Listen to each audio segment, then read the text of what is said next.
It began with a silence that was almost eerie, just the wind rustling through dry grass and the distant cry of a raven overhead. The mud was thick, sucking at anything that dared step too deep into its grip. And there, lying motionless in the middle of the marshy field, was a horse. His sides heaved with shallow breaths, and his eyes, wide and glassy, stared into the horizon as if searching for a hope that seemed to be slipping away. It had rained for 3 days straight. The paddocks turned to muck, the trails to rivers, and the lower pasture, where Jasper, the 10-year-old rescue horse, had wandered, became a trap. He wasn't supposed to be there. The gate had been left open by mistake, and by the time anyone realized he was missing, the sun was already setting. Lena, the stable volunteer, had grown especially close to Jasper. He was quiet but soulful, with a scar along his shoulder from a cruel owner before he was rescued. That scar wasn't just on his body. It was in his heart. Lena saw it in the way he flinched from sudden movement, the way he waited to be hurt before he accepted kindness. She had spent months earning his trust. So when the call came that Jasper was missing, Lena didn't wait. She grabbed her boots, flashlight, and jacket and sprinted out into the night. "He doesn't know how to handle deep mud," the ranch manager had said, frowning as he pointed to the pasture map. "If he's there, it's bad." Hours passed. The rain had stopped, but the damage was done. And then there he was, half submerged in thick sludge, legs twisted unnaturally beneath him, body trembling. "Jasper!" Lena shouted, heart pounding as she dropped to her knees. He didn't lift his head. He blinked. Slowly. She scrambled to his side, sinking halfway to her calves. "It's okay, boy, I'm here now," she whispered, brushing wet hair from his face. He whinnied softly, a sound not of pain but of recognition. The mud had formed a suction grip around his legs and belly. He couldn't stand. And worse, every time he tried, the earth pulled him deeper. Lena fumbled for her phone. No signal. Panic fluttered in her chest. She couldn't move him alone. She knew that, but she couldn't leave him either. She took off her jacket and draped it over his neck, shielding him from the cold wind. "Stay with me, Jasper. Just stay with me, okay?" She stayed there, stroking his mane, whispering anything she could think of. Old songs, childhood stories, the smell of warm oats in the barn, anything to keep him tethered to her voice. It was nearly dawn before help arrived. The ranch team had finally noticed her absence and tracked her phone's last location. The headlights lit the field in an eerie glow, revealing the full scope of the nightmare. "Oh God," the ranch manager muttered. "I didn't think he'd last the night." But Jasper had. He hadn't moved, but he hadn't given up. His ears flicked as he heard familiar voices. His eyes, though heavy with exhaustion, locked on Lena's. "Let's get him out," someone ordered. Ropes were tied. Boards were placed to keep feet from sinking.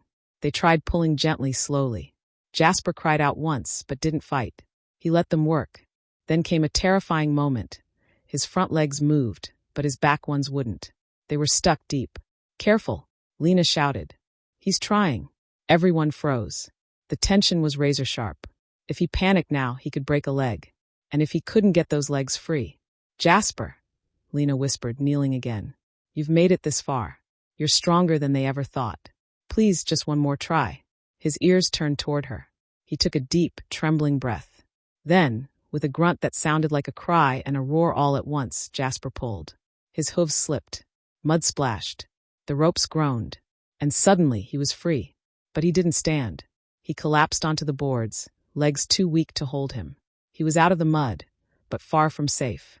The team rushed to warm him with blankets, pumping heated air from portable units. A vet checked his vitals. "Shock. Severe exhaustion.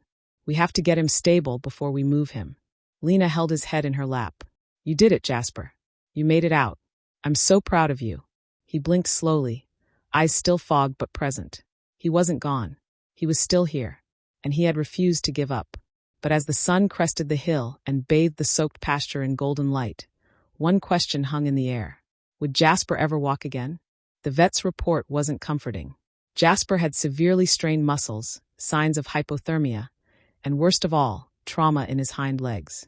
The rescue had saved him from the mud, but now he was trapped inside his own body, unable to move without pain. Lena sat beside his stall every day, sometimes talking, sometimes silent, but always there. Jasper refused food at first, even water. as if his will to survive had paused now that the danger was gone, as if he'd poured every ounce of strength into making it through the night, and now he had nothing left. "You've done the impossible," Lena whispered one morning, laying her cheek gently against his neck. "But the hardest part, it's not over yet." The days blurred. Jasper's condition hovered in uncertainty. The vet visited daily. Ice packs, massages, joint support, everything that could be done was being done. But still no attempt to stand. "He may never rise again," the vet finally admitted one evening. "And if he doesn't, his organs will start to fail. Horses aren't built to stay down for long." Lena refused to accept that.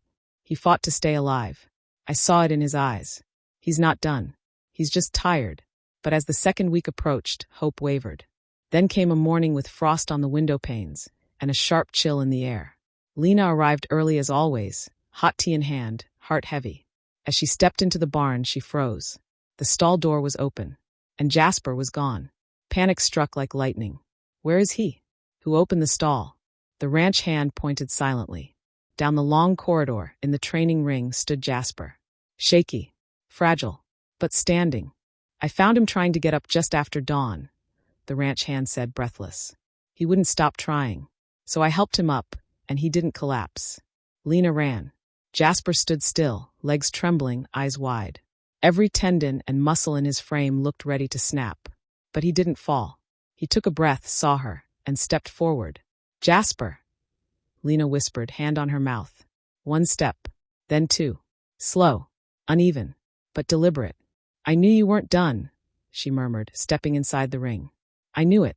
He closed the distance between them, resting his head on her shoulder. She sobbed, holding him, unable to speak. Every tear was a thank you, every breath a promise. It wasn't the end. It was the beginning. From that moment, Jasper's rehabilitation became a mission for everyone. The story of his collapse and return rippled through the community. Local newspapers picked it up. A nearby veterinary college even offered to assist with physical therapy research. They built a custom support harness to help him walk. Introduced underwater treadmill sessions. Daily massage therapy. Jasper wasn't just surviving anymore. He was healing. But it wasn't without setbacks. One afternoon, during a light therapy session, Jasper's rear right leg gave out. He collapsed. The vet rushed over. Lena's heart shattered again. No, please. But Jasper wasn't panicking. He stayed calm, waited, let them help him up again. And when he stood, he shook his mane, snorted, and took another step. "He's not giving up," the vet said quietly. "And neither should we." As winter turned to spring, Jasper walked without the harness. Only short distances, only on good days, but he walked. Children from the local school came to visit. They brought carrots and made get-well cards. "He's a hero," one little girl said, handing Lena a picture she'd drawn. "Because he kept going." Lena hung that picture right above Jasper's stall. A stick-figure horse with a golden cape, standing tall on a green hill. Jasper's eyes followed her every time she looked at him. They were no longer dull. They were alert, focused, present. Then came the day she never thought would come. The ranch manager called her outside. "You need to see this." Lena stepped onto the porch and saw Jasper grazing in the upper pasture. Freely, no harness, no guides, just grass beneath his hooves and sky above his head. She walked to him, heart pounding. He lifted his head, then trotted, yes, trotted toward her. She collapsed into his neck, laughing through tears. "You did it, you stubborn miracle. You really did it."